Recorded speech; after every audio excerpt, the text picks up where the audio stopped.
Welcome back to Eyes Open, the show where we delve into and recreate the eyes of the movie monsters and creatures we all know and love. My name is Mark, and today we're going to be getting into the gaming space and taking a look at the eyes from Resident Evil 2. So far on our episodes, we've created eyes from Jason Voorhees, Pennywise, Chucky and Tiffany, Michael Myers, and some creatures from Lake Placid and Anaconda.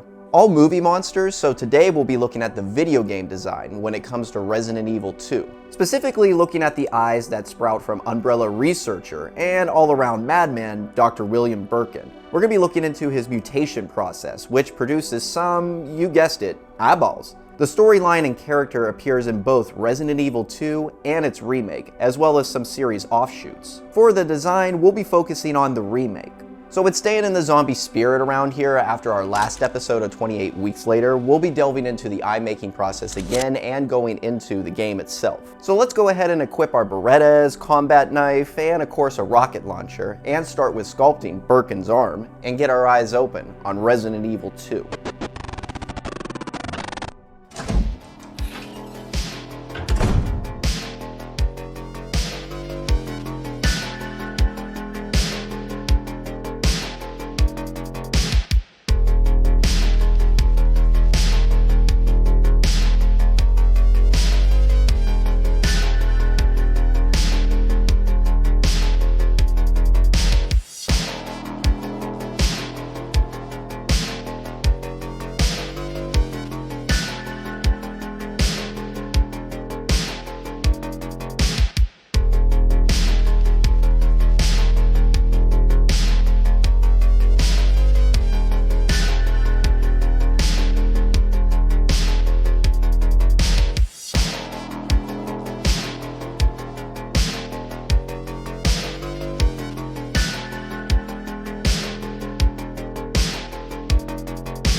Resident Evil 2 was released in 1998 and became one of the most successful entries in the Resident Evil franchise. Spawning a remake years later, the announcement was well received by the community, especially after the success of Resident Evil 7, the entry that took the franchise back to its horror roots. The story follows Leon Kennedy on his first day as an officer of the Raccoon City Police Department. In the remake, stopping for gas and noticing it's way too quiet and empty, Leon enters the gas station, investigating the situation. After an ambush, we head into the doomed city, now overrun with the undead, and other horrors, including a looming threat that stalks you throughout, Mr. X. And we have to mention those creepy crawlies. The lickers solely for the lack of any eyes on this bad boy, only hunting by sound, the antithesis of this show. Shit, well I guess we need to shut our mouths and get our eyes open here. The first Resident Evil was localized to the Spencer Mansion with claustrophobic hallways and traps to survive. With Resident Evil 2, we are thrown into a full-on outbreak. Starting at the police station with, plenty of goddamn zombies coming in to take a bite out of anything they shamble upon, namely our brother in blue, Marvin, giving us a grim insight into the hell that has broken out in the town. Cruising through the police station on PS1 does bring back all the memories and feels. Like being in middle school, sitting on the carpet in your parents' living room, munching on some pizza while playing through the story mode with your friends, and getting the shit scared out of you. Resident Evil 2 was a massive commercial success, and praised as one of the best entries to the series. Second to the remaster of Resident Evil, aptly known in the community as Remake. the first remake of the franchise in 2002, and spawning a push to remake more classics, including Resident Evil 3 Nemesis. Oh my god, bro. Oh, hell no. After seeing the success of the first Resident Evil game released in 1996, Resident Evil 2 was put into development just 1 month after release. This newest entry kept the horror of the fixed camera angles and tank controls. Resident Evil 2 Remake left tank controls behind, allowing us to experience Raccoon and all of its horrors over the shoulder. As with the first entry, when playing, you have the choice of two protagonists in rookie police officer Leon Kennedy or college student Claire Redfield, which start with different key items when beginning the game. That will have different puzzles, plot threads, scenarios that result in many different and unique playthroughs, which makes that replayability go up the charts. Resident Evil 2 went through what some people would call production hell. The game went through multiple iterations to get production completed, after several creative disagreements and changes that shaped Resident Evil 2 as a whole as we know today. Thanks to Shinji Mikami and Hideki Kamiya stepping in to rebuild the game from the ground up, to give Resident Evil 2 the vibe of a Hollywood horror film and a more grand scale. The original unfinished version of the sequel, now known as Resident Evil 1.5, can still be found online and playable. Keeping with the Hollywood blockbuster vibe, marketing then developed a live-action commercial spot that was directed by none other than George A. Romero, which you gotta admit is pretty dank and spot on here. With that brief history of the game, we'll leave all the reviews and retrospectives to dedicated channels of all things Resident Evil. Like Jared at Avalanche Reviews, Susie at Sphere Hunter, or the gang at Residents of Evil. Their retrospectives and reviews are about as thorough as you can get when it comes to the Resident Evil franchise. And at the end of the day, we're here talking eyeballs, so let's go ahead and get to the painting process.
So the eyes that we're finishing up here are of course from the character Dr. William Birkin, who, after finding that Umbrella is out to steal his life's work, injects himself with the G virus after being shot by Umbrella's mercenaries, introducing fan favorite Hunk. After succumbing to his wounds, the G virus begins its work in Birkin and gets his eyes open here. But the virus doesn't properly stabilize with his physiology, and the Doc begins to transform into a large and powerful big boy.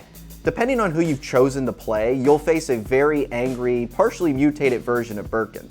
As Leon, you'll be fighting him off through tight corridors as he chases you down with a lead pipe, all the while moaning in pain as his mutation fights for control of his body. As Claire, you'll run into Birkin in his later transformation. Birkin now has nothing left of his human form, featuring multiple eyes, limbs with razor-sharp claws for maximum killing efficiency. Mutating into his final form, a blob of contorted muscle and bone, fleshy tentacles, and with a giant mouth of needle teeth, featuring, of course, a massive eyeball. With being a show that focuses on eyeballs, how are we not gonna cover this? Dude's got an eyeball coming out of his arm, has an eye on his back, his leg, his goddamn chest. As it continues to spread, we got eyes appearing everywhere. Resident Evil loves their eyes almost as much as we do.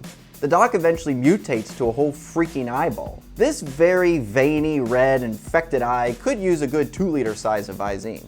And this actually would be a great time for like an eye drops advertisement, you know, sponsorship. And of course, the only way to take this bastard out is shooting out those eyes, lining them eyes up on fire, even down to impaling that giant eye. That's quite the incision there. Shit. But let's go ahead and finish up these eyes. Umbrella, what's behind everything? God, what have you done?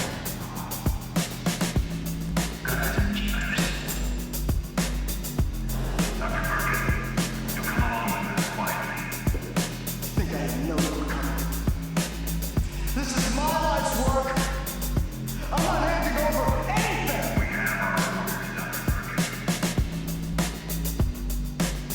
Do yourself a favor. Stop asking questions and get the hell out of here.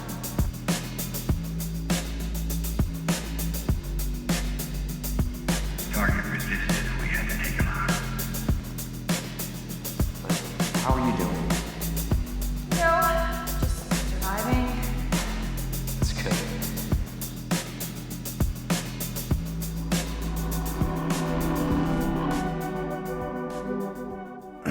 Damn, well, I guess I shouldn't have spent so much time in Raccoon. I mean, we just had a shoot on location, though. I think one of those bastards got me. Oh man, I should have listened to Leon on this one. Man, why doesn't anyone ever listen to me? Oh shit.